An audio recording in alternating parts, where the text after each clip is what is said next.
Hello friends, आप सभी का स्वागत है अल्फा इंस्टीट्यूट यूट्यूब चैनल में। और आज हम लोग क्या करने वाले हैं, एक लंबी क्लास लेने वाले हैं। ठीक है, तो आज की क्लास लंबी होने वाली है और आप लोगों को बहुत मज़ा आएगा, क्योंकि हम लोग लंबी क्लास में ज़्यादा से ज़्यादा टॉपिक डिस्कस करेंगे और हमारे पास टाइम रहता है तो हम लोग अच्छे से टॉपिक को डिस्कस कर पाएंगे। ठीक है फ्रेंड्स, तो आज के लेक्चर में हम लोग एक न्यू चैप्टर स्टार्ट करेंगे, अध्याय 13। ठीक है, चैप्टर 13 जीव और समष्टियाँ मीन्स ऑर्गेनिज्म एंड पॉपुलेशन। समष्टि को क्या कहते हैं, पॉपुलेशन, या आप कह सकते हैं जनसंख्या। ठीक है, तो जीव और समष्टियाँ आज के लेक्चर में हम लोग स्टडी करने वाले हैं। ठीक है, तो ये पहला लेक्चर होगा इस चैप्टर का और ये लेक्चर बहुत ही इंटरेस्टिंग और बहुत ही इंपॉर्टेंट होने वाला है और ये लेक्चर बहुत ही इजी भी होगा। ठीक है, ये जो टॉपिक है आपके लिए क्या है, बहुत इजी टॉपिक भी होगा। ठीक है फ्रेंड्स, और इम्पॉर्टेंट टॉपिक्स भी है। तो आइए स्टार्ट करते हैं। ठीक है, आज का चैप्टर जीव और समष्टियाँ। इसमें सबसे पहले हम लोग बात करेंगे कि पर्यावरण। ठीक है, पर्यावरण को इंग्लिश में क्या बोलते हैं, एनवायरनमेंट।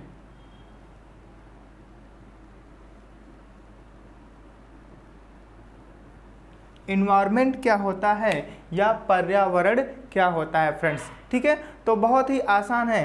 कोई भी मनुष्य है, कोई भी जंतु है, कोई भी जीव है, ठीक है, उसके आसपास चारों ओर उपस्थित जो घटक होते हैं, चाहे जैविक घटक हो चाहे अजैविक घटक हो, ठीक है, उन सभी वे सभी जो क्या करते हैं, उस जीव को प्रभावित करते हैं, वह उसके पर्यावरण कहलाता है। ठीक है, किसी भी जीव के चारों ओर या आसपास उपस्थित जैविक तथा अजैविक घटक जो उसको प्रभावित करता है वह उसका पर्यावरण कहलाता है। ठीक है फ्रेंड्स, देखिए, जीव के आसपास ठीक है, चारों ओर उपस्थित घटक कोई भी है, ठीक है, कारक है, चाहे जैविक हो चाहे अजैविक हो, ठीक है, घटक जो उसे प्रभावित करता हो, जो उसे क्या करता हो, प्रभावित करता है, क्या कहलाता है, पर्यावरण कहलाता है। ठीक है, क्या कहलाता है, पर्यावरण कहलाता है फ्रेंड्स, पर्यावरण कहलाता है। ठीक है, उस जीव का पर्यावरण कहलाएगा। समझ रहे हैं ना बात को, पर्यावरण कहलाता है। हर एक जीव का, हर एक जंतु का क्या होता है, अपना पर्यावरण होता है। ठीक है, जीव के आसपास चारों ओर उपस्थित घटक जो उसे प्रभावित करता है, ठीक है, पर्यावरण कहलाता है। तो कोई भी जीव है, कोई भी मनुष्य है, उसके चारों ओर कुछ सजीव हो सकते हैं और कुछ निर्जीव हो सकते हैं। तो अगर वो उसको क्या करते हैं, प्रभावित करते हैं, तो उसका पर्यावरण कहलाएगा। ठीक है, जैसे कि कोई भी व्यक्ति है, उसका एक घर है, ठीक है, आपका घर है, और आप क्या करते हैं, आपके आसपास भी कुछ घर होंगे, आपके पड़ोसी होंगे, ठीक है, तो आप क्या करते हैं, पड़ोसियों से कभी मिलते हैं, सुबह शाम जब उठते हैं तो मॉर्निंग में साथ में टहलने जाते हैं, ठीक है, या कभी कभी क्या होता है, आप उनको अपने घर पे इनवाइट करते हैं और वो अपने घर पे आपको इनवाइट करते हैं, तो आप दोनों क्या करते हैं, एक दूसरे को प्रभावित करते हैं। क्या करते हैं, एक दूसरे को प्रभावित करते हैं। ठीक है फ्रेंड, समझ में? तो इसलिए आपके वातावरण में वो हैं और उनके वातावरण में आप हैं। ठीक है, दोनों एक दूसरे के क्या हैं, पर्यावरण हैं। ठीक है, लेकिन अगर क्या हो, मान लीजिए आपके पड़ोस में कोई घर है, कोई पड़ोसी रहता है और आप क्या करते हैं, उस पड़ोसी से कभी भी नहीं मिलते, कोई भी बातचीत नहीं करते, ठीक है, उस पड़ोसी से कोई भी मतलब नहीं है, ना ही आप उनको प्रभावित कर रहे हैं, ना ही, ठीक है, वो प्रभावित कर रहे हैं आपको, तो इस तरह से वो आपके पर्यावरण में नहीं आएंगे, वो आपका पर्यावरण नहीं कहलाएगा, जबकि वो आपके एकदम पड़ोस में ही हैं, लेकिन वो आपको प्रभावित नहीं कर रहे हैं। ठीक है, आप क्या करते हैं, स्कूल में जाते हैं, कोचिंग में जाते हैं, ठीक है, या विद्यालय या कॉलेज में जाते हैं, तो वहाँ पे क्या होता है, अध्यापक से आप ज्ञान को लेते हैं, ठीक है, चीज़ों को सीखते हैं, पढ़ते हैं, पढ़ाई करते हैं, अध्यापक आपको पढ़ाता है, ठीक है। तो वहाँ पे क्या करता है, अध्यापक आपको प्रभावित करता है, ठीक है, और आप क्या करते हैं, पढ़ाई के बदले उनको पैसे देते हैं। तो आपके वातावरण में क्या है, वो अध्यापक है, वो स्कूल है, क्योंकि वो आपको प्रभावित करता है, ठीक है। आपके मित्र भी हैं, ठीक है, क्या करते हैं, आप अपने मित्रों से दोस्ती करते हैं और क्या करते हैं, साथ में घूमते हैं, फिरते हैं, पार्टियां भी करते हैं, ठीक है। तो आपके मित्र में जो अच्छी आदतें हैं, आप उनको क्या करते हैं, देख करके उनका अनुसरण भी कर सकते हैं, ठीक है, या अगर बुरी आदतें हैं तो उन आदतों को भी आप लोग क्या करते हैं, अपना लेते हैं, ठीक है। तो ये आपको क्या करता है, प्रभावित करता है, इसका मतलब ये आपके वातावरण में है फ्रेंड्स, ठीक है। आपका फ्रेंड सिगरेट पीता है तो हो सकता है आप भी सिगरेट पीने लगें। आपका फ्रेंड्स अच्छी तरह से कोई किसी, ठीक है, एग्जाम की तैयारी करता है तो हो सकता है कि आप भी उसको देख करके क्या हो जाए, ठीक है, प्रेरित हो जाए, आप भी वह तैयारी करने लगें। तो चाहे वो आपके वातावरण में, ठीक है, अच्छी चीज़ें हों या खराब चीज़ें हों, आप दोनों को क्या कर सकते हैं, अनुसरण कर लेते हैं, ठीक है। तो उसने क्या किया, आपको प्रभावित किया, तो इसका मतलब वह आपके वातावरण में उपस्थित है, आपका वातावरण है, ठीक है। फ्रेंड्स समझ में आया, जीव के आसपास चारों ओर उपस्थित घटक जो उसे प्रभावित करता है क्या कहलाता है, पर्यावरण कहलाता है उसका, ठीक है फ्रेंड, समझ में आया। नेक्स्ट शब्द है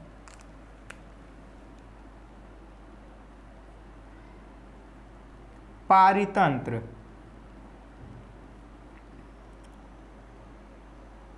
इकोसिस्टम,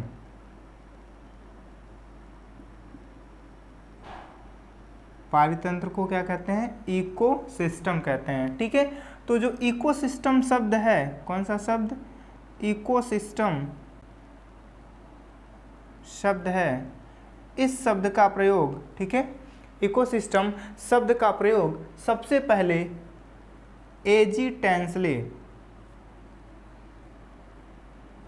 शब्द का प्रयोग किसने किया था, एजी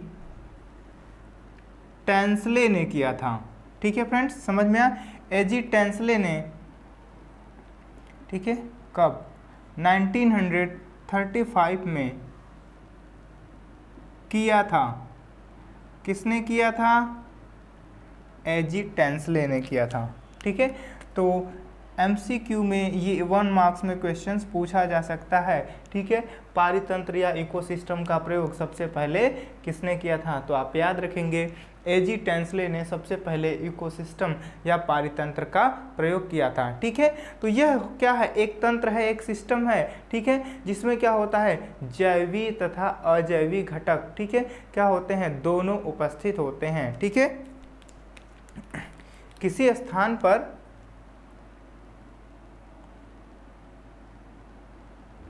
या आप कह सकते हैं, सीधे से कह सकते हैं, कैसे परिभाषित करेंगे, पारितंत्र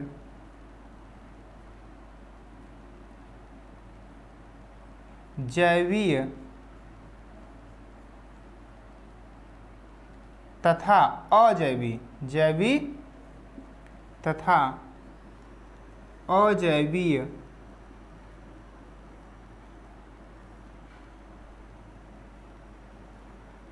कारकों का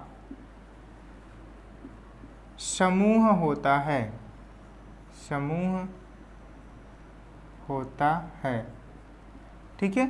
मीन्स किसी भी स्थान पे जो जैविक कारक हैं और जो अजैविक कारक हैं, ठीक है फ्रेंड, समझ में आना, जैविक कारक तथा अजैविक कारक दोनों कारक सभी को मिला करके क्या बनता है, पारितंत्र बनता है, ठीक है। तो मैं यहाँ पे आप लोगों को एग्जांपल देना चाहूँगा कि जैविक कारक क्या होते हैं और अजैविक कारक क्या होते हैं। देखिए जैविक कारक को बायोटिक क्या कहते हैं, बायोटिक कंपोनेंट्स या बायोटिक फैक्टर, अजैविक कारक को एबायोटिक क्या कहते हैं, एबायोटिक फैक्टर या कारक कहते हैं, ठीक है, क्या कहते हैं, एबायोटिक कारक या फैक्टर कहते हैं, ठीक है, या घटक कहते हैं फ्रेंड्स।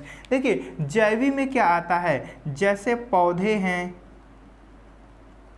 ठीक है, जंतु है, और जीवाणु है। मीन्स सभी जीवित जो प्राणी होते हैं या जीव होते हैं वो क्या होते हैं, क्या कहलाते हैं, जैविक कारक। एबायोटिक में अजैविक कारक में कौन आएगा, जैसे तापमान है, प्रकाश है, जल है, मृदा है या मिट्टी है, ठीक है, और भी हो सकते हैं। तो ये सभी क्या होते हैं, एबायोटिक घटक होते हैं या कंपोनेंट होते हैं किसी पारितंत्र में, ठीक है। तो एक एग्जांपल देना चाहूँगा पारितंत्र का। मान लीजिए ये तालाब है, क्या है, तालाब है, ठीक है, कोई एक पॉन्ड है। तो इसमें क्या होगा, ऐसे जल भरा होगा, ठीक है, और इस जल में क्या होगा कि बहुत सारी फिशेस भी प्रेजेंट होंगी, मछलियाँ होंगी, ठीक है, फ्रॉग भी होंगे, मेढक भी होंगे और इंसेक्ट भी होंगे। क्या होंगे, इंसेक्ट होंगे। तो ये सभी, और प्लांट्स भी होंगे, क्या होंगे, प्लांट्स होंगे। तो ये सभी क्या हैं, जैविक कारक हैं, ठीक है। अब इसी पॉन्ड में क्या है, वाटर है, सॉयल है, ठीक है, इसका एक टेम्परेचर है, पीएच है, ये सभी क्या होते हैं, अजैविक कारक होते हैं, ठीक है। समझ में आया फ्रेंड्स ना। पारितंत्र क्या होता है, ठीक है, किसी भी जगह पे, किसी भी स्थान पे जितने भी, ठीक है, जैविक और अजैविक कारक होते हैं उन सभी के समूह को क्या कहा जाता है, पारितंत्र कहा जाता है, इकोसिस्टम कहा जाता है, ठीक है फ्रेंड्स। इकोसिस्टम या पारितंत्र का कार्य क्या होता है, ये क्या करता है, एनर्जी फ्लो करता है। क्या करता है, इसमें एनर्जी का फ्लो होता है। इकोसिस्टम में क्या होता है, एनर्जी फ्लो होता है। और क्या होता है, जो न्यूट्रिएंट्स हैं, न्यूट्रिएंट्स की साइक्लिंग होती है। एनर्जी फ्लो होता है प्लस क्या होता है, न्यूट्रिएंट साइक्लिंग होती है, ठीक है। तो इकोसिस्टम मुख्य रूप से दो कार्य करता है, एनर्जी फ्लो करता है और न्यूट्रिएंट की साइक्लिंग, ठीक है। एनर्जी, एक जीव से एनर्जी दूसरे ऑर्गेनिज्म के या जीवधारी के पास जाएगी। न्यूट्रिएंट्स हैं जैसे फास्फोरस है, नाइट्रोजन है, कार्बन है, ठीक है, उनकी क्या होती है, साइक्लिंग होती रहती है इकोसिस्टम में, ठीक है फ्रेंड, समझ में आया। नेक्स्ट टर्म देखिए क्या है, इकोलॉजी है। नेक्स्ट टर्म क्या है, इकोलॉजी, ठीक है। इकोलॉजी को पारिस्थितिकी कहा जाता है। क्या कहते हैं, पारिस्थितिकी।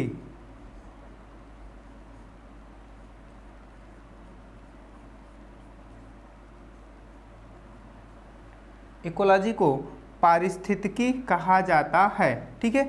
देखिए जो इकोलॉजी शब्द है या पारिस्थितिकी शब्द है, इसका प्रयोग सबसे पहले, ठीक है, किसने किया था, रीटर नाम के साइंटिस्ट ने, ठीक है, किया था, रीटर ने किया था।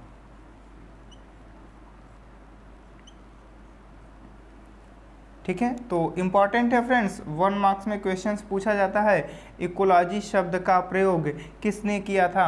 तो इकोलॉजी शब्द का प्रयोग रीटर नाम के वैज्ञानिक ने किया था, रीटर नाम के साइंटिस्ट ने किया था, ठीक है। देखिए इसका मतलब क्या होता है, इको का मतलब है ओइकोस, इसका मतलब होता है हाउस, और लॉगस का मतलब होता है स्टडी। मीन्स आप सिंपली कह सकते हैं कि इकोलॉजी का मतलब होता है study of house, study of house होता है।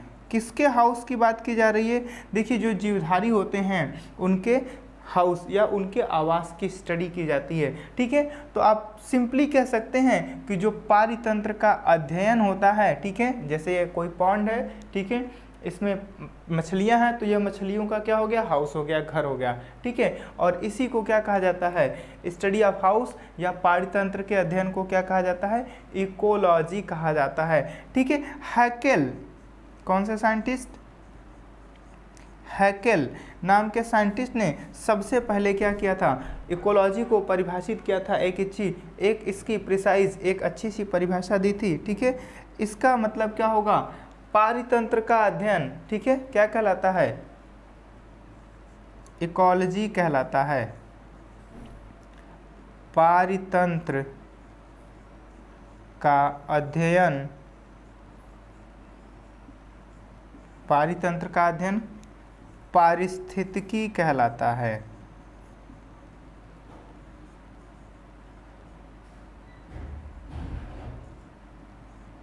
पारिस्थितिकी कहलाता है। ठीक है फ्रेंड्स, पारितंत्र का अध्ययन क्या कहलाता है? पारिस्थितिकी कहलाता है। ठीक है, समझ में आया? तो इसको आप सिंपली कह सकते हैं स्टडी ऑफ हाउस। ठीक है, इकोलॉजी क्या है? स्टडी ऑफ हाउस है। ठीक है, या पारितंत्र का अध्ययन क्या कहलाता है? पारिस्थितिकी कहलाता है फ्रेंड्स। ठीक है, तो आप लोगों ने क्या क्या सीखा? देखिए, इन्वायरमेंट क्या है, इकोसिस्टम क्या है और इकोलॉजी क्या है। ठीक है फ्रेंड्स, तो आगे चलिए हम लोग कुछ और दूसरे शब्द की बात करेंगे कि आवास क्या होता है, निक क्या होता है और इकोटोन क्या होता है। ठीक है फ्रेंड्स, तो एक मिनट, हाँ चलिए, तो देखिए यहाँ पे हम अब लोग बात करने वाले हैं कि आवास क्या होता है, मीन्स हैबिटेट क्या होता है।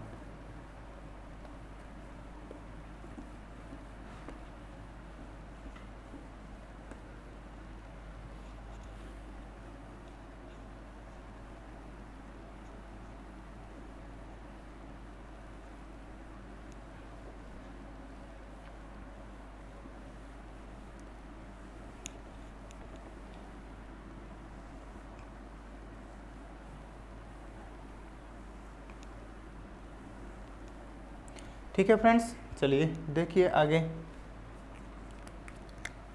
आवास, आवास को क्या कहते हैं इंग्लिश में? हैबिटेट। ठीक है, तो आवास क्या होता है या हैबिटेट क्या होता है? तो कोई भी जीवधारी जिस स्थान पे पाया जाता है, ठीक है, जहाँ पे वह रहता है, वह उसका क्या होता है? आवास कहलाता है। जैसे मछलियाँ तालाब में रहती हैं, शेर जंगल में रहता है, ठीक है, तो वह उसका क्या है? आवास होता है। ठीक है, जैसे हनी भी है, वह अपने छत्ते में रहती है, वह उसका क्या है? आवास है। ठीक है फ्रेंड्स, समझ में आया? तो मान लीजिए ये कोई घास का मैदान है। ठीक है, क्या है? घास का मैदान है, और यहाँ पे इस घास के मैदान में एक खरगोश रहता है। क्या रहता है? खरगोश रहता है, रैबिट रहता है।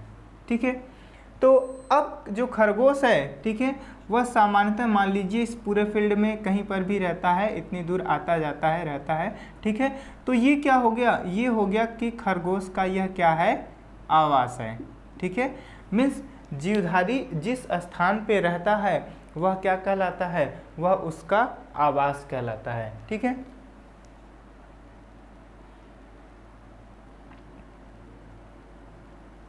जीव का वास स्थान, वास का मतलब जो वहाँ पे वो वास करता है।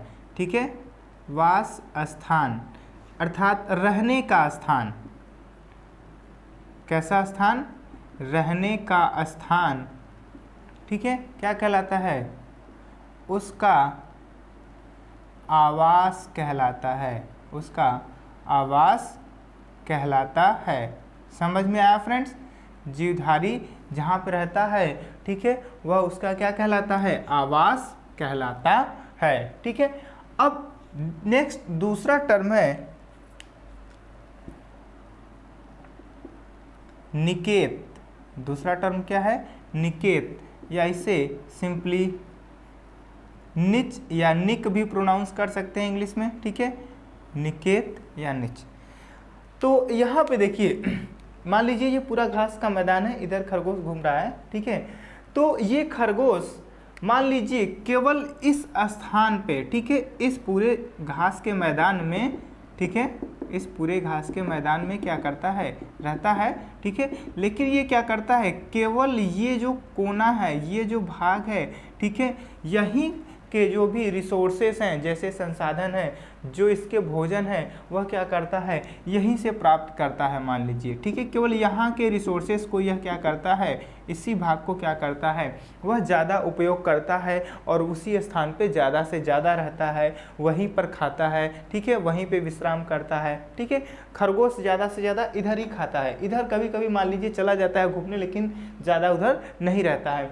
तो जहाँ पे इसकी संभावना सबसे अधिक है, जहाँ पर आवास के जिस संसाधनों को यह क्या करता है, ज़्यादा से ज़्यादा क्षमता के साथ उपयोगित करता है, उपयोग में लेता है, वह स्थान क्या कहलाता है, निकेत कहलाता है, ठीक है, ठीक है। क्या कहलाएगा, निकेत। देखिए वह स्थान, ठीक है, आवास में, कहाँ पे, आवास में वह स्थान, आवास में वह स्थान जहाँ, ठीक है, जहाँ पे जीव क्या करता है, क्षमता के साथ, क्षमता के साथ संसाधनों का उपयोग करता है, क्या करता है, संसाधनों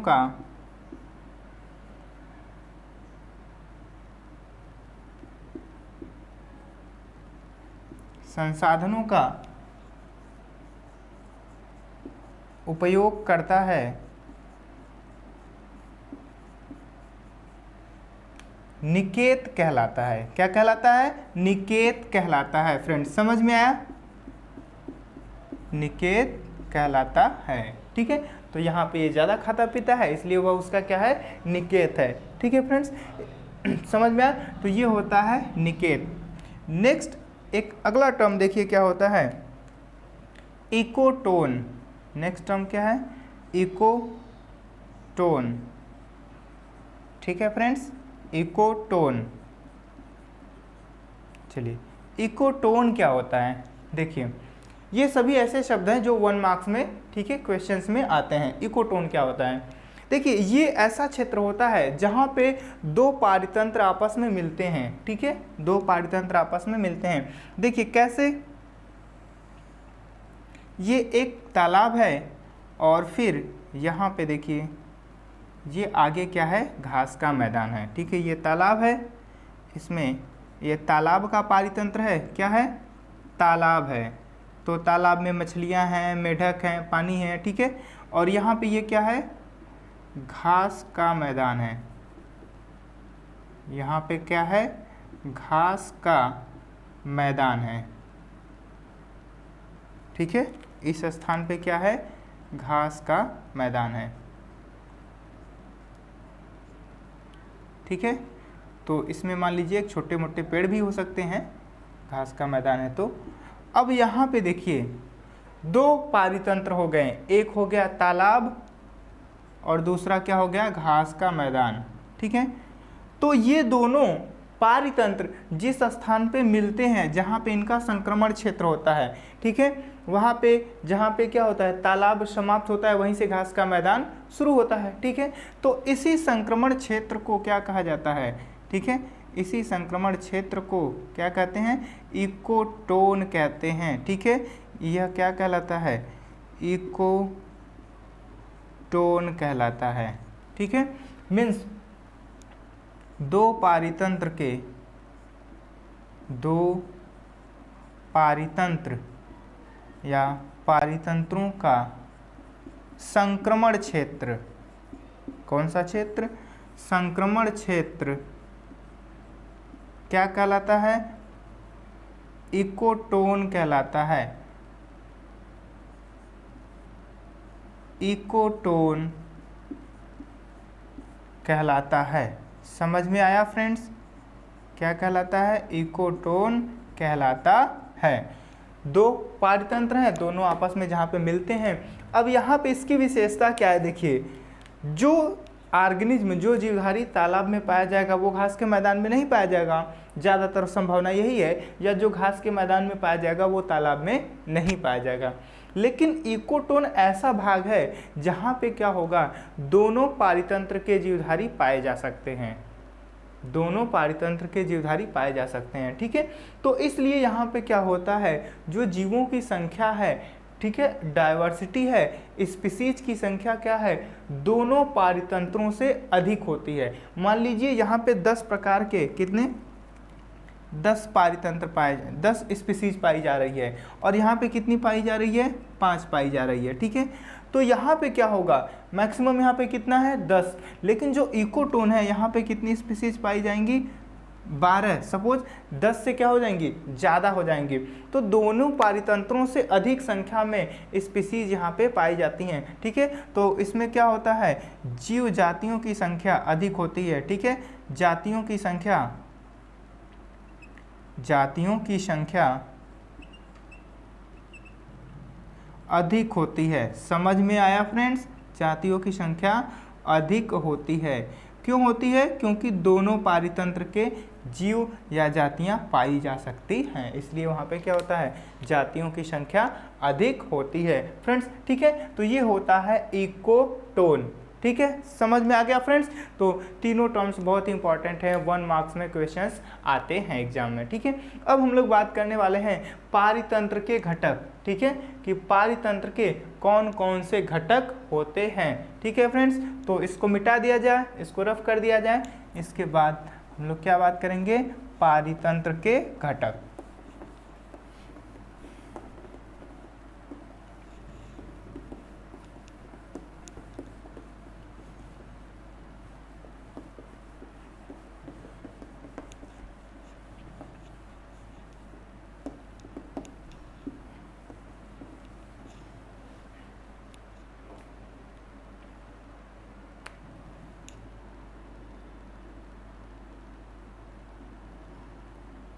पारितंत्र के घटक।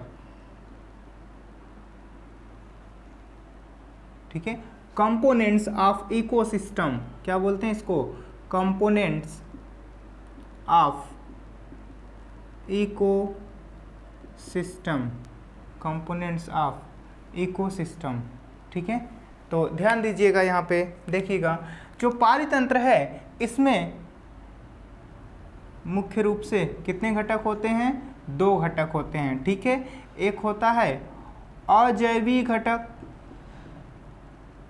और दूसरा होता है जैवी घटक। ठीक है, इसकी बात अभी हम लोग कर चुके हैं। ठीक है, अजैवी घटक को एबायोटिक बोला जाता है और जैवी घटक को बायोटिक बोला जाता है। ठीक है, क्या बोला जाता है, बायोटिक बोला जाता है। ठीक है फ्रेंड्स, तो यहाँ पे देखिए जो घटक होते हैं अजैविक घटक में, जैसे एग्जाम्पल्स आपका आएगा अजैविक घटक में। ठीक है, कौन कौन से अजैविक घटक आएंगे, तापमान, प्रकाश, ठीक है, जल, मृदा या मिट्टी और वायु। ठीक है, ये सभी क्या हैं, प्रमुख अजैविक घटक होते हैं। ठीक है फ्रेंड्स, कोई दिक्कत नहीं, ये सभी क्या है, अजैविक घटक। जैविक घटक देखिए क्या होते हैं, जैविक घटक में आपका आता है उत्पादक, उपभोक्ता और अपघटक। ठीक है, तो यहाँ पे मैं एग्जाम्पल भी बता देता हूँ। उत्पादक किसको कहते हैं, जो पौधे होते हैं जो क्या करते हैं, सोलर एनर्जी को, ठीक है, केमिकल एनर्जी, रासायनिक ऊर्जा में बदलते हैं। पौधों को, शैवालों को, ठीक है, और प्रकाश संश्लेषी जीवाणुओं को क्या कहा जाता है, उत्पादक कहा जाता है। तो पौधे और जंतु किस में आएंगे, जंतु उपभोक्ता होते हैं। अपघटक में कौन आता है, जीवाणु। अपघटक में कौन आता है, जीवाणु आता है। ठीक है फ्रेंड्स, तो इसको हर एक बायोटिक एबायोटिक फैक्टर्स को क्या करना है, स्टडी करना है। इससे पहले मैं आप लोगों को बताना चाहूँगा कि पारितंत्र कितने प्रकार का होता है। ठीक है, पारितंत्र के प्रकार, पारितंत्र के प्रकार। ठीक है, तो पारितंत्र या इकोसिस्टम कितने प्रकार का होता है। ठीक है, तो बहुत ही आसान है फ्रेंड्स। देखिए जो पारितंत्र होता है यह मुख्य रूप से पहले हम कहते हैं कि यह दो प्रकार का होता है, ठीक है। एक होता है प्राकृतिक और एक होता है कृत्रिम। कैसा पारितंत्र है? प्राकृतिक। प्राकृतिक को क्या कहते हैं? नेचुरल कहा जाएगा, ठीक है। और कृत्रिम, कृत्रिम को कहा जाता है आर्टिफिशियल, आर्टिफिशियल, ठीक है। देखिए, जो मनुष्य के द्वारा पारितंत्र बनाया जाता है उसे कहते हैं आर्टिफिशियल या कृत्रिम पारितंत्र, ठीक है। इसका एग्जाम्पल देखिए क्या होगा। इसका एग्जाम्पल है एक्वेरियम। इसका एग्जाम्पल क्या होगा? एक्वेरियम। और क्या होगा? जो गार्डन है, ठीक है, क्या होगा? गार्डन, ठीक है। और आर्टिफिशियल पॉन्ड क्या होगा? आर्टिफिशियल या मैन मेड पॉन्ड आप सिंपली बोल सकते हैं, मैन मेड पॉन्ड, ठीक है फ्रेंड्स। देखिए एक्वेरियम, आप सभी लोग जानते हैं कि घर में क्या करते हैं कुछ लोग, ठीक है, एक शीशे से बने हुए, ठीक है, जार में, बड़े से जार में, बड़ा सा जार होता है जिसमें मछलियाँ रखते हैं, रंगीन मछलियाँ रखते हैं, उसे क्या कहते हैं? एक्वेरियम कहा जाता है। उसमें सुंदर सुंदर मछलियाँ होती हैं, चमकदार मछलियाँ होती हैं, लाल रंग की, पीले रंग की, ठीक है, नारंगी रंग की। और आप देखते हैं कि उनमें आप क्या करेंगे, जिन मछलियों को उसमें आप डालेंगे वही मछलियाँ उसमें रहेंगी। ऐसा नहीं कि बाहर से किसी दूसरे तालाब से मछलियाँ स्वतः उसके अंदर आ जाएंगी। तो वह जो एक्वेरियम है वह किसके द्वारा बनाया गया है? मनुष्य के द्वारा बनाया गया है। तो वो इकोसिस्टम कैसा होगा? आर्टिफिशियल होगा। गार्डन, कोई भी बोटेनिकल गार्डन है या आप अपने घर के आसपास क्या करते हैं, गार्डन बनाते हैं, तो आप क्या करते हैं, वहाँ पे जिन पौधों को ला करके लगाते हैं वही पौधे वहाँ पे ग्रो करते हैं, और बाकी जो आप जिन पौधों को नहीं चाहते वहाँ से आप क्या करते हैं, उनको रिमूव कर देते हैं, हटा देते हैं। तो गार्डन भी क्या हो गया? कृत्रिम होता है, ठीक है। मैन मेड पॉन्ड, पॉन्ड है, आप मछली पालन करते हैं तो आप उस तालाब में जिन मछली का पालन करना चाहते हैं उन्हीं मछली के बच्चे को ला करके उसमें छोड़ते हैं, ठीक है। फिश फ्राई को छोड़ते हैं, जो छोटी छोटी मछलियाँ होती हैं उनको फिश फ्राई कहा जाता है। तो मछलियों को छोड़ते हैं और वही मछलियाँ उसमें क्या होती हैं? विकसित होती हैं, ठीक है। तो वहाँ पर भी आप क्या करते हैं? कंट्रोल करते हैं। और ये सभी किसके एग्जाम्पल हो गए? आर्टिफिशियल, ठीक है, नेचुरल, आर्टिफिशियल इकोसिस्टम, ठीक है, कृत्रिम पारितंत्र। अब यहाँ पे देखिए, जो प्राकृतिक पारितंत्र होता है यह कितने प्रकार का होता है? यह दो प्रकार का होता है। एक होता है जलीय पारितंत्र और दूसरा होता है स्थलीय, ठीक है। कैसा होता है? जलीय पारितंत्र और स्थलीय पारितंत्र, ठीक है फ्रेंड्स। देखिए, जलीय पारितंत्र में तीन तरह के जल होते हैं, ठीक है। एक होता है फ्रेश वाटर, ठीक है। कैसा वाटर होता है? Fresh water. तो फ्रेश वाटर का इकोसिस्टम होगा, ठीक है। और दूसरा किसका होगा? Brackish water. कैसा वाटर? ब्रैकिश वाटर का इकोसिस्टम होगा। और तीसरा क्या है? मैराइन वाटर का इकोसिस्टम। कैसा? मैराइन वाटर का इकोसिस्टम, ठीक है। तो जलीय वाटर में, ठीक है, जलीय पारितंत्र में तीन प्रकार के वाटर के क्या होते हैं? जल के इकोसिस्टम होते हैं। Fresh water ecosystem, brackish water और मैराइन वाटर, ठीक है। फ्रेश वाटर को आप क्या कहते हैं? स्वच्छ जलीय कहते हैं, ठीक है। इसमें देखिए एग्जाम्पल क्या आएगा स्वच्छ जल में, ठीक है।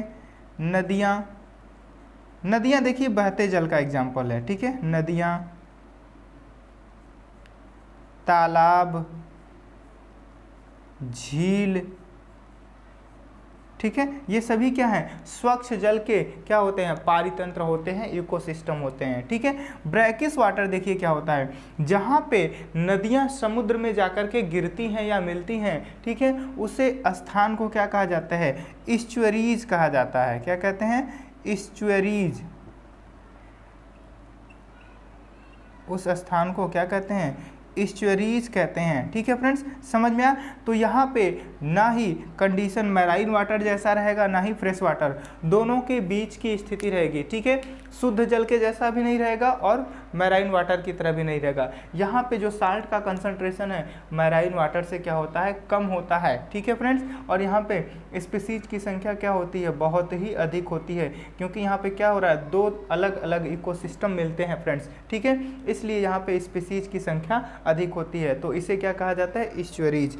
मैराइन वाटर में ठीक है क्या है, सी है, सी इकोसिस्टम या ओशियन इकोसिस्टम क्या है, मैराइन वाटर है, समुद्री जल है। ठीक है फ्रेंड्स, तो जलीय इकोसिस्टम या पारितंत्र, ठीक है, ये 3 प्रकार के मुख्य रूप से होते हैं। स्थलीय, जो स्थल पे पाए जाने वाला हो, ठीक है, लैंड पे पाए जाने वाला टेरेस्ट्रियल इकोसिस्टम है। इसका एग्जाम्पल क्या होगा फ्रेंड्स, वन। इसका एग्जाम्पल क्या होगा, वन मीन्स जंगल, घास का मैदान, क्या होगा, घास का मैदान। ठीक है, मरुस्थल भी हो सकता है। ये सभी क्या होते हैं, स्थलीय इकोसिस्टम होते हैं फ्रेंड्स। ठीक है, टेरेस्ट्रियल इकोसिस्टम्स होते हैं। ठीक है, तो समझ में आ गया फ्रेंड्स किस तरह से इकोसिस्टम कितने प्रकार का होता है। देखिए, इकोसिस्टम मुख्य रूप से 2 प्रकार का, जलीय और स्थलीय। ठीक है, जलीय में भी फिर 3 प्रकार हैं, फ्रेश वाटर है, ब्रैकिश वाटर है और मैराइन वाटर है। ठीक है, तो जो स्थलीय होता है, जो स्थल पे पाए जाने वाले इकोसिस्टम में वन, घास का मैदान, मरुस्थल, ये एग्जाम्पल हो गया। ठीक है, फ्रेश वाटर का एग्जाम्पल नदियाँ, तालाब, झील, ब्रैकिश वाटर का एग्जाम्पल इस्चुअरीज और मैराइन वाटर का एग्जाम्पल सी। ठीक है, और यहाँ पे आर्टिफिशियल का एक्वेरियम, गार्डन और मैनमेड, क्योंकि ये मनुष्य के द्वारा बनाए जा रहे हैं सभी इकोसिस्टम, इसलिए इसको क्या बोलते हैं, कृत्रिम या आर्टिफिशियल इकोसिस्टम कहा जाता है फ्रेंड्स। ठीक है, समझ में आ गया। तो ये पारितंत्र का प्रकार होता है। ठीक है, अब हम लोग क्या करने वाले हैं, एक एक करके जो पारितंत्र के घटक हैं, कौन से घटक, अजैविक घटक और जैविक घटक। ठीक है, इसमें हम लोग आज के लेक्चर में अजैविक घटक के बारे में क्या करने वाले हैं, स्टडी करने वाले हैं, अजैविक घटक फ्रेंड्स। ठीक है, तो आइए चलिए देखते हैं अजैविक घटक को। ठीक है, इसको मिटा देते हैं, रफ कर दिया जाए।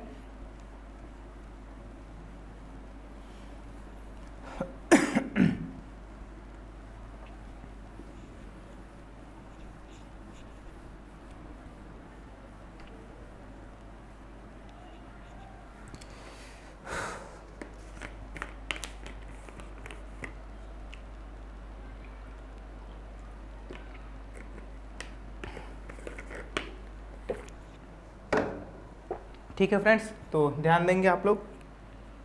अजैविक घटक में सबसे पहला जो अजैविक घटक है, तापमान। हम लोग क्या स्टडी करेंगे, तापमान। ठीक है फ्रेंड्स, तो तापमान, तापमान को क्या कहते हैं, टेम्परेचर कहा जाता है। तापमान को टेम्परेचर कहा जाता है फ्रेंड्स। ठीक है, तो तापमान क्या होता है, कोई भी वस्तु जितनी गर्म या ठंडी होती है वह उसका क्या कहलाता है, तापमान कहलाता है। ठीक है, और तापमान को हम लोग डिग्री सेंटीग्रेड या फ़ारेनहाइट में, ठीक है, या केल्विन में नापते हैं। ठीक है, तो जो तापमान होता है वो क्या होता है, डिग्री ऑफ हॉटनेस।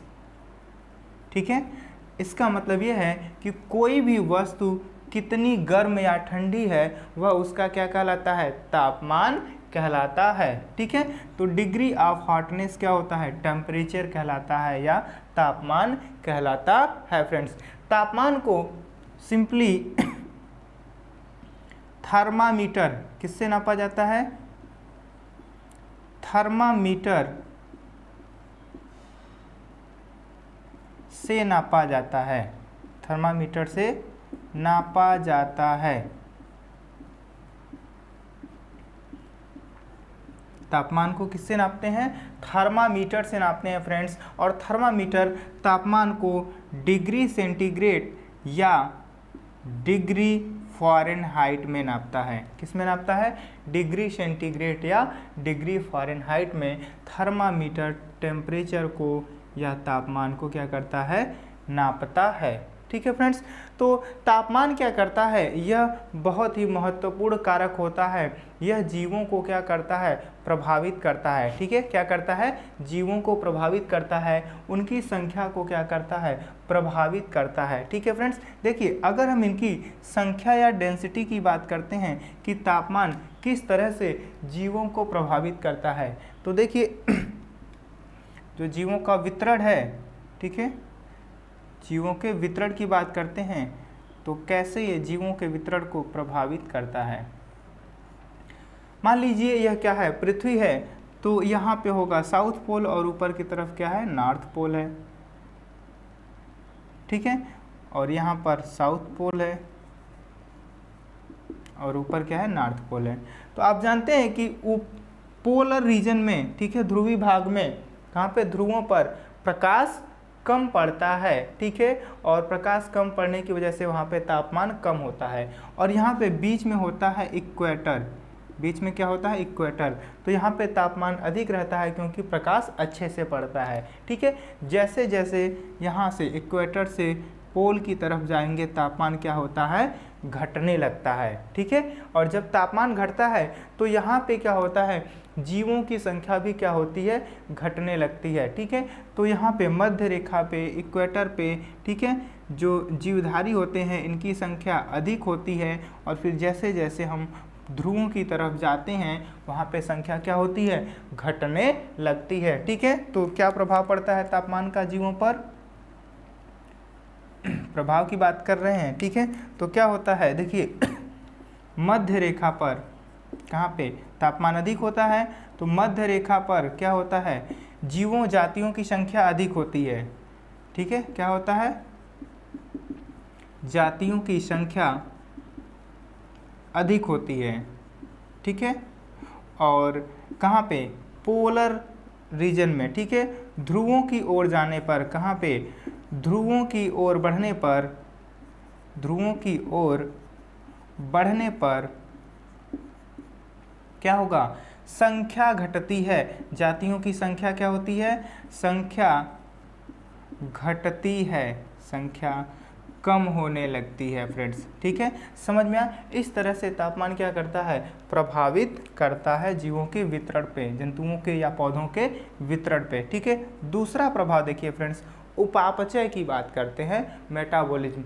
तो तापमान क्या करता है, उपापचय को प्रभावित करता है।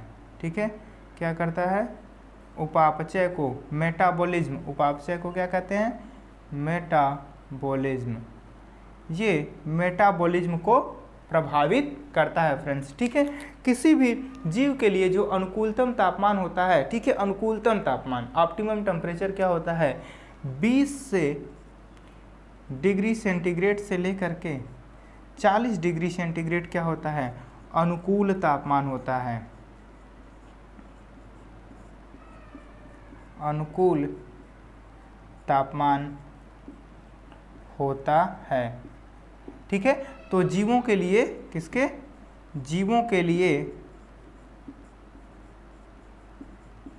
अनुकूल तापमान क्या होता है, 20 से 40 डिग्री सेंटीग्रेड होता है। ठीक है, इससे तापमान कम करने पर, 20 डिग्री सेंटीग्रेड से कम करने पर तापमान क्या होगा, जो उपापचय क्रिया है वो धीमी पड़ने लगती है। ठीक है, और जैसे जैसे तापमान बढ़ रहा है उपापचय क्रिया, ठीक है, तीव्र गति से होती है। लेकिन जब तापमान बहुत अधिक बढ़ाया जाएगा, 40-45 डिग्री सेंटीग्रेड के बाद तापमान बढ़ाया जाने लगेगा, तो वहाँ पे एंजाइम नष्ट होने लगते हैं, और वहाँ पर क्या होता है, फिर से क्या होगा, जो उपापचय क्रिया है वह धीमी पड़ने लगती है, क्योंकि एंजाइम क्या होते हैं, नष्ट होने लगते हैं अधिक तापमान बढ़ाने पर। ठीक है फ्रेंड्स, तो जो तापमान है वह क्या करता है, जीवों की उपापचय क्रिया को क्या करता है, नियंत्रित करता है। ठीक है, जंतुओं में। नेक्स्ट तीसरा इफेक्ट देखिए, प्रजनन। तो ये प्रजनन क्रिया को भी क्या करता है, प्रभावित करता है। तापमान क्या करता है, प्रजनन क्रिया को भी प्रभावित करता है जंतुओं में। ठीक है, कैसे प्रभावित करता है, देखिए कुछ जो कीट वगैरह होते हैं, जैसे ग्रास हॉपर है, या जिसको आप टिड्डा कहते हैं, क्या कहते हैं, टिड्डा। ठीक है, टिड्डे में, ठीक है, 22 डिग्री सेंटीग्रेड पे जो प्रजनन दर होती है, ठीक है, इससे, ठीक है, बहुत ही ज़्यादा, लगभग 32 डिग्री सेंटीग्रेड पे, कहाँ पे 32 डिग्री सेंटीग्रेड पे जो प्रजनन की दर होती है इस टेम्परेचर से लगभग 20 से 30 गुना बढ़ जाती है। ठीक है, प्रजनन दर क्या होती है, प्रजनन दर 20 से 30 गुना अधिक हो जाती है। क्या होती है, अधिक हो जाती है। ठीक है फ्रेंड्स, तो जो प्रजनन की दर टिड्डे की 22 डिग्री सेंटीग्रेड तापमान पे होती है उससे 20 से 30 गुना हो जाती है केवल 10 डिग्री सेंटीग्रेड टेम्परेचर बढ़ाने पे। तो इस तरह से ये जो तापमान होता है यह जीवों में प्रजनन या क्या कह सकते हैं फेकंडिटी रेट को क्या करता है, प्रभावित करता है। ठीक है फ्रेंड्स, समझ में आया। नेक्स्ट देखिए फोर्थ, कलरेशन या आप कह सकते हैं रंग, कलर। ठीक है, देखिए जो जीवों के शरीर में क्या होते हैं, त्वचा का रंग आता है किसी न किसी पिगमेंट की वजह से आता है, जैसे मनुष्य में त्वचा का रंग मिलेनिन की वजह से आता है। ठीक है, तो जहाँ पे जो तापमान अधिक होता है, अधिक गर्म और ह्यूमिड, ठीक है, कैसे गर्म स्थान वाले, गर्म, ठीक है, तथा आर्द्र, गर्म तथा आर्द्र क्षेत्रों के, ठीक है, भागों या क्षेत्रों के जो जीव होते हैं, क्षेत्रों के जीव, ठीक है, क्या करते हैं,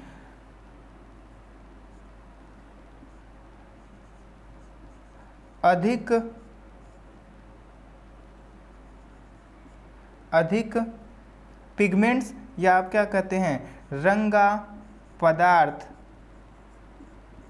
बनाते हैं, रंगीन पदार्थ क्या करते हैं, बनाते हैं। ठीक है, तो देखिए जो गर्म और नम क्षेत्रों, आर्द्र क्षेत्रों में जो जीव पाए जाते हैं, ठीक है, जैसे चिड़िया है, मनुष्य है, उनके जो त्वचा का रंग होता है वह क्या होता है, उसमें जो रंगीन पदार्थ हैं वो अधिक गाढ़े रंग के बनते हैं। ठीक है, कैसे बनते हैं, गाढ़े रंग के, गहरे रंग के बनते हैं। ठीक है, जैसे एग्जाम्पल के तौर पे मैं बताना चाहूँगा, जैसे वेस्ट इंडीज़ की अगर हम बात करते हैं तो वहाँ का क्लाइमेट क्या है, ठीक है, गर्म है, तो वहाँ के जो लोग होते हैं वो क्या होते हैं, सांवले रंग के होते हैं। ठीक है, उनकी त्वचा सांवली होती है या काली होती है। ठीक है, इसी तरह से पक्षियों में भी हो सकता है, ठीक है, अन्य जीवों में भी हो सकता है, और इसी को ग्लॉगर रूल के नाम से जानते हैं। इसे किस रूल के नाम से जानते हैं, ग्लॉगर रूल के नाम से जानते हैं फ्रेंड्स। ठीक है, तो इस को ग्लॉगर रूल के नाम से जाना जाता है फ्रेंड्स। ठीक है, समझ में आया। इस तरह से क्या होता है जो तापमान है वह जीवों को क्या करता है, प्रभावित करता है। ठीक है फ्रेंड्स, समझ में आ गया।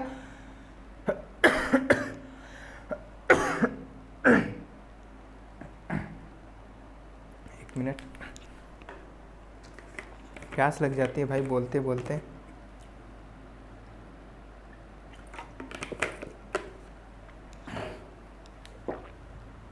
तो पहला जो कारक था अजैविक कारक, तापमान कंप्लीट हो गया। नेक्स्ट कारक की बात करेंगे हम लोग, प्रकाश। ठीक है फ्रेंड्स, चलिए, तो नेक्स्ट कारक प्रकाश।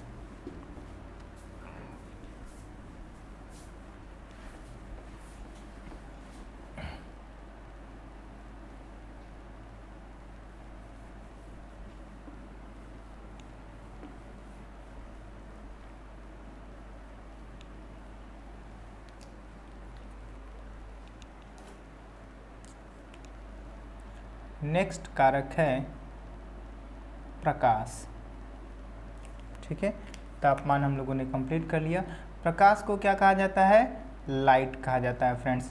ठीक है, तो लाइट, देखिए जो प्रकाश का एकमात्र सोर्स है पृथ्वी पर, वह सोर्स क्या है, सूर्य है। सूर्य क्या है, प्रकाश का स्रोत है। सूर्य प्रकाश का स्रोत होता है। ठीक है, अब यहाँ पे देखिए प्रकाश होता क्या है, प्रकाश एक प्रकार की विकिरण ऊर्जा होती है। क्या होती है, विकिरण ऊर्जा होती है जो सूर्य से पृथ्वी पर विकिरण के रूप में आती है, रेडिएशन के रूप में आती है। ठीक है फ्रेंड्स, विकिरण ऊर्जा, जो प्रकाश होता है, प्रकाश के छोटे छोटे पैकेट्स पृथ्वी पे आते हैं, ठीक है, पैकेट्स के रूप में, और उन पैकेट्स को क्या बोला जाता है, फोटान कहा जाता है। क्या कहते हैं, फोटान कहते हैं, या क्वांटा कहा जाता है, फोटान या क्वांटा कहा जाता है फ्रेंड्स, ठीक है। जो सूर्य का प्रकाश होता है उसमें लगभग इंफ्रारेड 60% होता है, अल्ट्रावायलेट लाइट 1% होता है, अल्ट्रावायलेट कितना होता है, 1% होता है, और विजिबल लाइट, ठीक है, कौन सा, विजिबल लाइट, ठीक है, कितना होता है, 39% होता है फ्रेंड्स, ठीक है। तो इस तरह से ये क्या होता है, सूर्य का प्रकाश होता है जिसमें इंफ्रारेड 60%, अल्ट्रावायलेट लाइट 1% और विजिबल लाइट क्या होता है, 39% होता है। विजिबल लाइट में ही पौधे क्या करते हैं, प्रकाश संश्लेषण करते हैं, फोटोसिंथेसिस करते हैं मोस्टली। किस लाइट में, विजिबल लाइट में पौधे क्या करते हैं, प्रकाश संश्लेषण करते हैं। तो प्रकाश एक बहुत ही महत्वपूर्ण कारक होता है जो क्या करता है, पारितंत्र को या जीवों को क्या करता है, प्रभावित करता है, ठीक है। तो आइए देखते हैं कि प्रकाश किस तरह से प्रभावित करता है, इसका क्या प्रभाव होता है, ठीक है, जीवों पर या पौधों पर, ठीक है। देखिए फ्रेंड्स, तो जो प्रकाश है इसी ये टेम्परेचर की तरह ही होता है, क्योंकि प्रकाश जहाँ पे अधिक है वहाँ पे क्या होता है, आप देख रहे हैं कि टेम्परेचर अधिक होता है, और जहाँ पे प्रकाश कम होता है वहाँ पे तापमान क्या होता है, कम होता है, ठीक है। तो प्रकाश क्या करता है, टेम्परेचर को भी एक तरह से कंट्रोल करता है। नॉर्थ और साउथ पोल पे क्या होता है, प्रकाश कम पहुँचता है तो वहाँ पे टेम्परेचर लो रहता है, इक्वेटर पे प्रकाश अधिक पहुँचता है, यहाँ पे तापमान अधिक रहता है, ठीक है। नेक्स्ट, अगर हम प्रकाश की बात करते हैं तो आप लोग जानते हैं कि जो प्रकाश संश्लेषण की क्रिया है, ठीक है, कौन सी प्रक्रिया, प्रकाश संश्लेषण, जिसको आप फोटोसिंथेसिस कहते हैं, फोटोसिंथेसिस।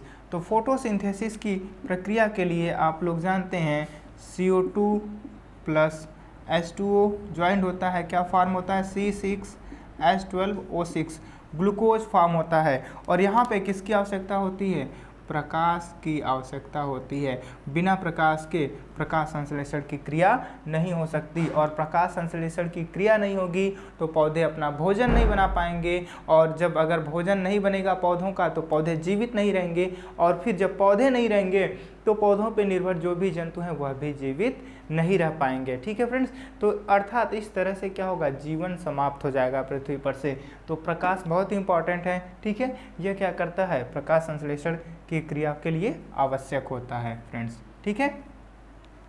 नेक्स्ट देखिए, पर्णहरिम जानते हैं आप लोग, तो पर्णहरिम के निर्माण के लिए किसकी आवश्यकता होती है, प्रकाश की आवश्यकता होती है। पर्णहरिम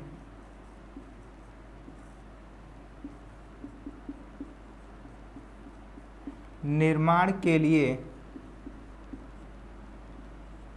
प्रकाश आवश्यक होता है, प्रकाश क्या होता है, आवश्यक होता है फ्रेंड्स, प्रकाश आवश्यक है या होता है। बिना प्रकाश के पर्णहरिम का निर्माण नहीं होता है उच्च पौधों में, तो पर्णहरिम निर्माण के लिए प्रकाश की आवश्यकता होती है, ठीक है। नेक्स्ट पॉइंट पौधे से ही रिलेटेड है कि किस प्रकार से प्रभाव करता है, तो हरित लवक का वितरण कैसे होता है, हरित लवक का वितरण अर्थात डिस्ट्रीब्यूशन, हरित लवक का वितरण अर्थात डिस्ट्रीब्यूशन कैसे होता है, जरा देखिए यहाँ पे ध्यान से देखेंगे। मान लीजिए 3 कोशिकाएं हैं,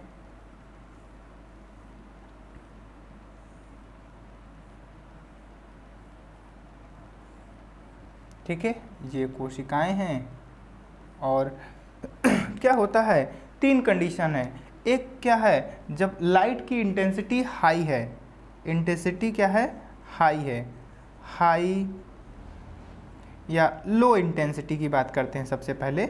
इंटेंसिटी क्या है, लो है, लो इंटेंसिटी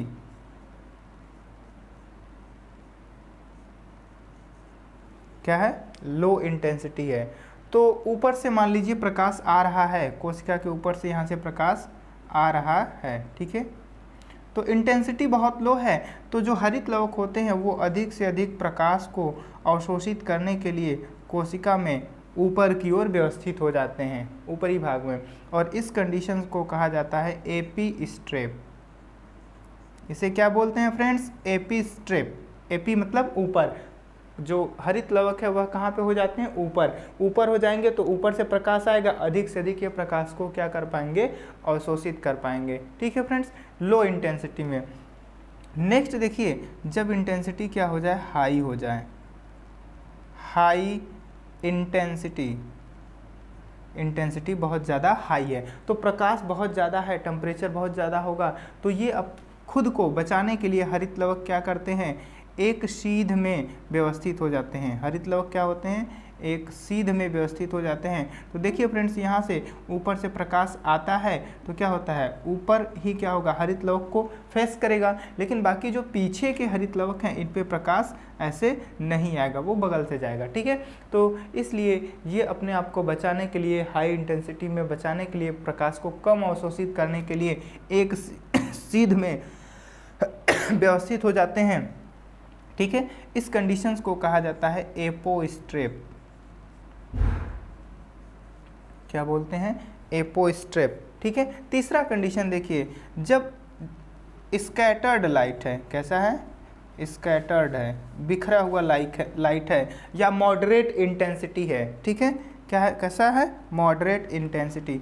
तो यहाँ पे जो हरित लवक होते हैं वो क्या करते हैं कि बिखरे हुए रहते हैं। क्या होते हैं? बिखरे हुए रहते हैं, और क्योंकि मॉडरेट सामान्य प्रकाश है तो ये बिखरे हुए रहते हैं, कोई दिक्कत नहीं, ना ही इनको बचने की आवश्यकता है, ना ही अधिक प्रकाश, क्योंकि सामान्य प्रकाश इनको मिल रहा है। इस कंडीशंस को कहा जाता है पैरा स्ट्रिप। इसे क्या कहते हैं? पैरा स्ट्रिप कहा जाता है। इस प्रकार से जो प्रकाश है वह हरित लवक के वितरण को या डिस्ट्रीब्यूशन को क्या करता है? निर्धारित करता है फ्रेंड्स, ठीक है। नेक्स्ट देखिए, फोर्थ देखिए, जो बीज होते हैं, कुछ ऐसे बीज होते हैं जिनके अंकुरण पे प्रकाश का प्रभाव पड़ता है, तो ऐसे बीजों को बोला जाता है फोटोब्लास्टिक सीड। क्या कहते हैं? फोटोब्लास्टिक सीड। जिसके अंकुरण पे क्या होता है? प्रकाश का प्रभाव पड़ता है, उन्हें क्या कहा जाता है? फोटोब्लास्टिक सीड कहा जाता है। ये बीज देखिए 2 प्रकार के होते हैं। कितने प्रकार के बीज होते हैं ये? 2 प्रकार के। एक पॉजिटिव फोटोब्लास्टिक और दूसरा क्या होता है? Negative photoblastic. कैसा? Positive photoblastic seed, negative photoblastic seed. जिनका अंकुरण प्रकाश की उपस्थिति में ही होगा, ऐसे बीज जिनका अंकुरण प्रकाश की उपस्थिति में ही होता है तो उन्हें पॉजिटिव फोटोब्लास्टिक कहा जाता है, ठीक है।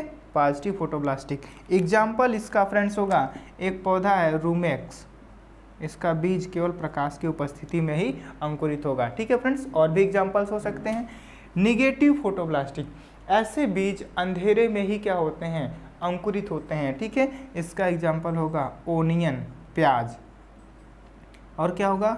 टोमेटो मीन्स टमाटर।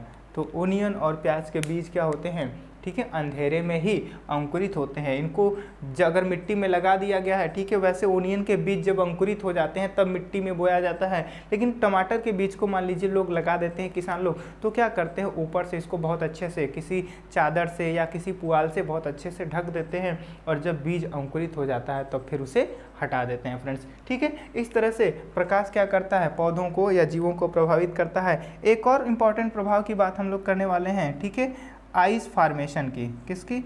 आइस फॉर्मेशन से रिलेटेड, आँख के निर्माण।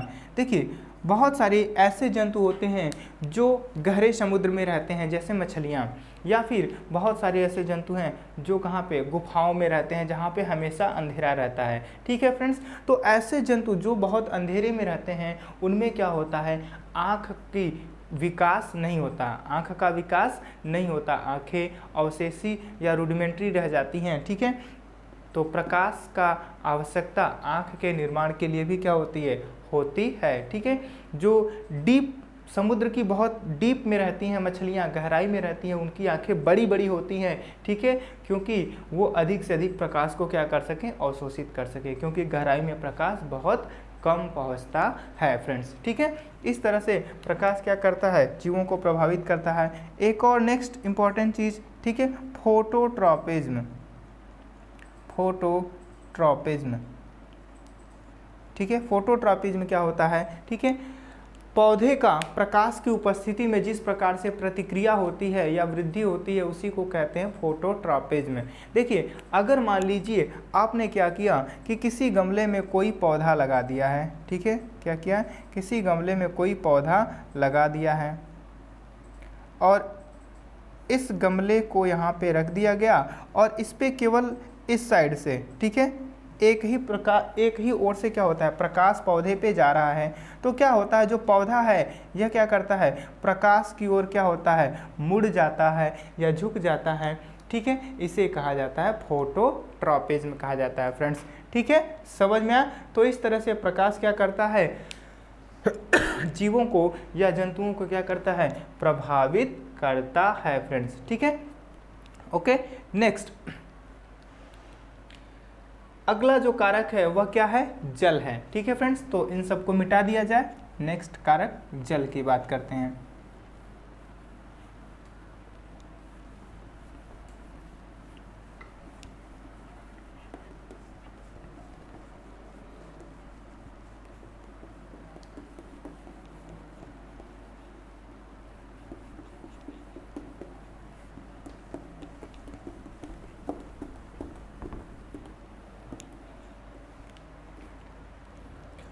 ठीक है, तो तापमान हो गया, प्रकाश हो गया, नेक्स्ट क्या है, जल या वाटर, ठीक है फ्रेंड्स। तो आप लोग जानते हैं कि पृथ्वी पे कितना वाटर का सरफेस है, अबाउट 75% जो एरिया है वो क्या है, जल है, ठीक है, पृथ्वी पर। और बहुत ही ज़्यादा जल है पृथ्वी पे, वाटर बहुत ज़्यादा है, लेकिन इसमें से ड्रिंकिंग वाटर बहुत ही कम है, जो कि ग्लेशियर के रूप में है और ग्राउंड वाटर के फॉर्म में है। तो मोस्टली जो ग्राउंड वाटर होता है, ग्राउंड वाटर को क्या करते हैं हम लोग, यूज कर पाते हैं, ठीक है, as drinking water. Ground water को हम लोग एनिमल्स क्या करते हैं, यूज करते हैं, तो ग्राउंड वाटर ही क्या होता है, ड्रिंकिंग वाटर होता है, ठीक है फ्रेंड्स। और अगर हम बात करते हैं प्लांट्स की, तो प्लांट्स कौन सा वाटर यूज करते हैं, तो जो ऊपरी सतह होती है पृथ्वी की, जो खेत की ऊपरी सतह होती है, उसमें बहुत महीन पतली पतली केशिकाएं होती हैं, जिसमें जो जल भरा रहता है उसी जल को पौधे उपयोग में लाते हैं। तो केशिका जल को कौन उपयोग करता है, केशिका जल, कैपिलरी वाटर जिसको बोला जाता है, केशिका जल को कौन उपयोग करता है, पौधे उपयोग करते हैं, पौधे उपयोग करते हैं, पौधे उपयोग करते हैं, ठीक है फ्रेंड्स। देखिए, पौधे को जल किस लिए चाहिए, प्रकाश संश्लेषण की प्रक्रिया में आप जानते हैं जल की आवश्यकता होती है, किसकी आवश्यकता होती है, जल की आवश्यकता होती है। बिना जल के प्रकाश संश्लेषण की प्रक्रिया नहीं हो सकती, तो इसलिए प्रकाश संश्लेषण के लिए जल आवश्यक होता है, बिना जल के प्रकाश संश्लेषण की प्रक्रिया नहीं हो सकती है, ठीक है। तो इनको भोजन बनाने के लिए क्या चाहिए, जल की आवश्यकता होती है, ठीक है फ्रेंड्स। और क्या प्रभाव होता है जल का, देखिए आपके शरीर में चाहे पौधे की कोशिका हो, चाहे जीवाणु कोशिका हो, चाहे जंतु कोशिका हो, ठीक है, तो जो सभी जैविक क्रियाएं होती हैं कहाँ पे होती हैं, जलीय माध्यम में होती हैं, कहाँ पे होती हैं, जैविक क्रियाएं जलीय माध्यम में होती हैं, कहाँ पे होती हैं, जल में होती हैं। और आपके शरीर का आप जानते हैं लगभग 75% पार्ट क्या होता है, जल होता है, ठीक है, क्या होता है, जल होता है, ठीक है, समझ में आना फ्रेंड्स। तो इस तरह से जल क्या होता है, पौधों के लिए या जंतुओं के लिए बहुत ही आवश्यक है, ठीक है। जल की उपलब्धता के आधार पे जो वनस्पतियां हैं या पौधे हैं, इनको 3 समूहों में बांटा जाता है, ठीक है, कितने समूहों में, 3 समूहों में। देखिए कौन कौन सा समूह है, ठीक है, हाइड्रोफाइट,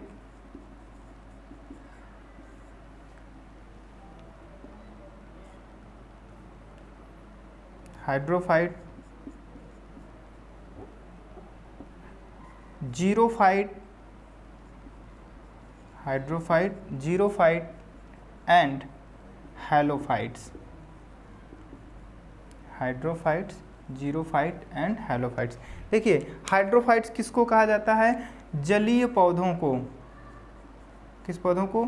जलीय पौधों को हाइड्रोफाइट्स कहा जाता है, ठीक है। और जीरोफाइट्स किसको कहा जाता है? जो मरुस्थली पौधे होते हैं। कैसे? मरुस्थली पौधे होते हैं, मरुस्थल में पाए जाने वाले जो पौधे होते हैं उनको क्या कहा जाता है? जीरोफाइट्स कहा जाता है। हैलोफाइट्स, ठीक है, किसको कहते हैं? खारे जल में, कहाँ पे? खारे जल में रहने वाले पौधे को क्या कहा जाएगा? हैलोफाइट्स कहा जाता है।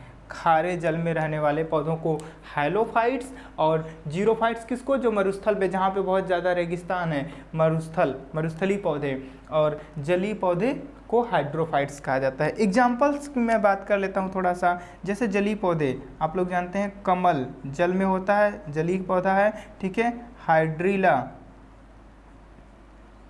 ठीक है। पिस्टिया, वेलिस्नेरिया, ठीक है, इस तरह से।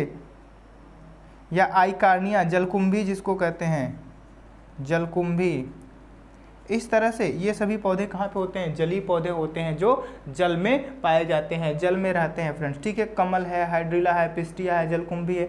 मरुस्थली पौधों में देखिए कौन से पौधे आएंगे, ठीक है। जैसे नागफनी, ठीक है, कौन सा पौधा? नागफनी, ठीक है। और क्या आएगा? बबूल, ठीक है, ये भी क्या होते हैं? मरुस्थल भागों में हो जाते हैं, ठीक है।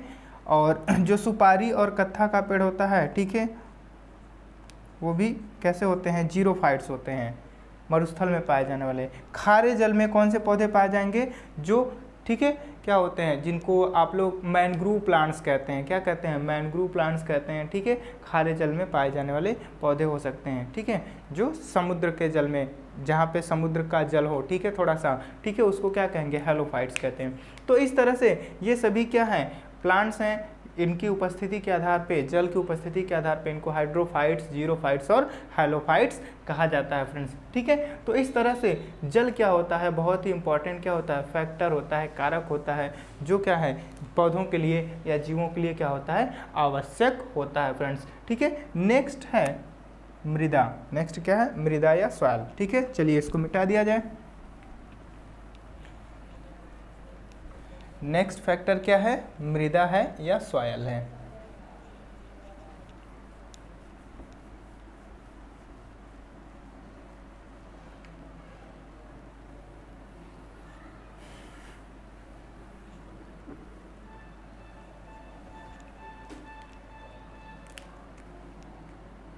मृदा को आप क्या कहते हैं? सॉइल कहते हैं, ठीक है फ्रेंड्स। चलिए देखिए मृदा क्या होती है? जो पृथ्वी की सबसे ऊपरी उपजाऊ परत होती है उसी को क्या कहते हैं? मृदा कहते हैं, ठीक है। किसको? पृथ्वी की ऊपरी उपजाऊ परत, ऊपरी उपजाऊ परत क्या कहलाती है? मृदा कहलाती है। क्या कहलाती है? मृदा कहलाती है। समझ में आया फ्रेंड्स? जो सबसे ऊपरी परत होती है पृथ्वी की, जिसमें क्या की जाती है? खेती की जाती है, पौधे लगे रहते हैं, ठीक है, उसी को क्या कहते हैं? मृदा कहते हैं, ठीक है। जो मृदा है, मिट्टी का निर्माण जो भी पहाड़ हैं, पर्वत है, उनके कणों को टूटने से होता है, ठीक है फ्रेंड्स। तो मिट्टी से क्या होता है? मिट्टी में देखिए क्या होता है? मिट्टी में पौधे की जड़ें लगी होती हैं, ठीक है। पौधे की जड़ें कहाँ पे लगती हैं? पौधों की जड़ें मिट्टी में या मृदा में उपस्थित होती हैं, ठीक है, मृदा में होती हैं। और जहाँ से वह क्या करती हैं? खनिज लवण और जल का अवशोषण करती हैं, ठीक है। क्या करती हैं? खनिज लवण और जल का अवशोषण करती हैं। तो इनको क्या मिलता है? यहाँ से जल मिलता है मृदा से, और क्या मिलता है? खनिज लवण मिलता है। समझ में आया फ्रेंड्स। पौधों को मिट्टी से क्या मिलता है, जल मिलता है और खनिज लवण मिलता है, ठीक है। और पौधों को मिट्टी क्या करती है, एक स्थान पे स्थिर रखती है। मिट्टी से अगर जंतुओं की या मनुष्य की बात करते हैं तो वहाँ से क्या मिलता है, ठीक है, बहुत सारे अयस्क मिलते हैं। और पौधों के अन्य लाभकारी प्रक्रिया की बात करते हैं तो नाइट्रोजन फिक्सेशन के लिए नाइट्रोजन स्थिरीकरण जीवाणु, नाइट्रोजन स्थिरीकरण जीवाणु कहाँ पे उपस्थित होते हैं, मिट्टी में उपस्थित होते हैं, जो नाइट्रोजन को स्थिर करके पौधों के लिए क्या करते हैं, उपलब्ध कराते हैं फ्रेंड्स, ठीक है। अगर हम मिट्टी के प्रकार की बात करते हैं तो इसके पार्टिकल्स की बात करते हैं तो सैंडी सॉयल या सैंड, सिल्ट और क्ले, ये 3 टाइप्स के क्या होते हैं, पार्टिकल्स होते हैं, ठीक है। तो जो क्ले होता है, क्ले पार्टिकल्स का साइज 0.002 मिलीमीटर होता है। सिल्ट का साइज 0.02 से लेकर के 0.002 मिलीमीटर होता है। और सैंड का साइज क्या होता है, इससे लार्ज होता है, 0.02 से क्या होता है, लार्ज होता है, ग्रेटर देन 0.02, ठीक है।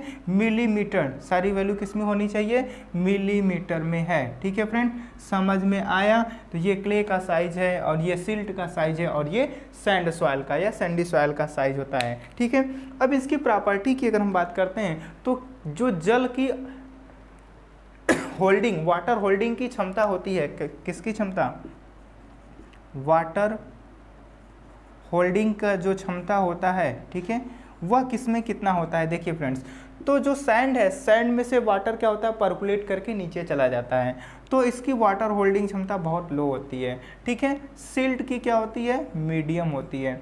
लेकिन क्ले के साइज बहुत स्मॉल होते हैं तो इसकी वाटर होल्डिंग की क्षमता या पावर क्या होती है, हाई होती है फ्रेंड्स, ठीक है। इसी तरह अगर ऑर्गेनिक मैटर देखा जाए, ऑर्गेनिक मैटर का परसेंटेज, ऑर्गेनिक मैटर, तो ऑर्गेनिक मैटर देखिए, सैंड का में ऑर्गेनिक मैटर बहुत लो होता है, सिल्ट में क्या होता है, मीडियम होता है, और जो क्ले होता है, क्ले में ऑर्गेनिक मैटर का अमाउंट बहुत ही ज़्यादा हाई होता है फ्रेंड्स, ठीक है। तो इस तरह से ये सॉइल की प्रॉपर्टीज़ है। और देखिए फ्रेंड्स, जब सैंडी सॉइल और क्ले सॉइल को क्या किया जाता है, मिक्स कर दिया जाता है तो फॉर्म हो जाता है loamy soil. Sand plus clay को मिक्स कर दिया जाएगा तो ये क्या फॉर्म करता है, लोमी सॉइल को क्या करता है, फॉर्म करता है। और एग्रीकल्चर्स के लिए, ठीक है, ये लोमी सॉइल्स क्या होता है, बेस्ट सॉइल होता है फ्रेंड्स, ठीक है। समझ में आया। देखिए एक और इम्पॉर्टेंट पॉइंट्स है, जब क्या किया जाता है, पृथ्वी के ऐसे ऊर्ध्वाधर काट की जाती है तो उसे बोला जाता है सॉइल प्रोफाइल। क्या कहते हैं, सॉइल प्रोफाइल कहा जाता है, ठीक है। जिसमें इस तरह से सॉइल की डिफरेंट लेयर्स दिखाई देंगी। सबसे ऊपर क्या होगी, उपजाऊ परत होगी, इससे नीचे फिर क्या होगा, ठीक है, उससे बड़े साइज के पार्टिकल्स होंगे, और फिर उससे नीचे पार्टिकल्स का साइज क्या होता है, लार्ज होता जाता है, ठीक है। तो इसी तरह से डिफरेंट लेयर्स होती हैं सॉइल प्रोफाइल में, मिट्टी की या मृदा की फ्रेंड्स, ठीक है। समझ में आया। तो मृदा के लिए इतना ही। नेक्स्ट फैक्टर है, क्या है, कारक, ठीक है, क्या है, कारक है, सॉरी, नेक्स्ट कारक या फैक्टर क्या है, वायु है।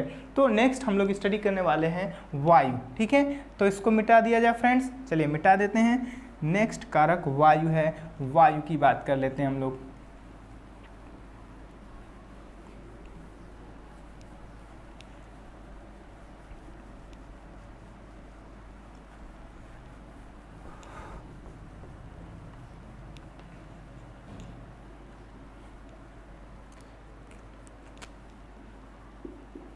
वायु, ठीक है, वायु को क्या बोला जाता है, एयर।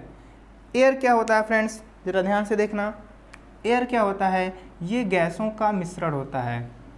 एयर विभिन्न गैसों का मिश्रण होता है, ठीक है।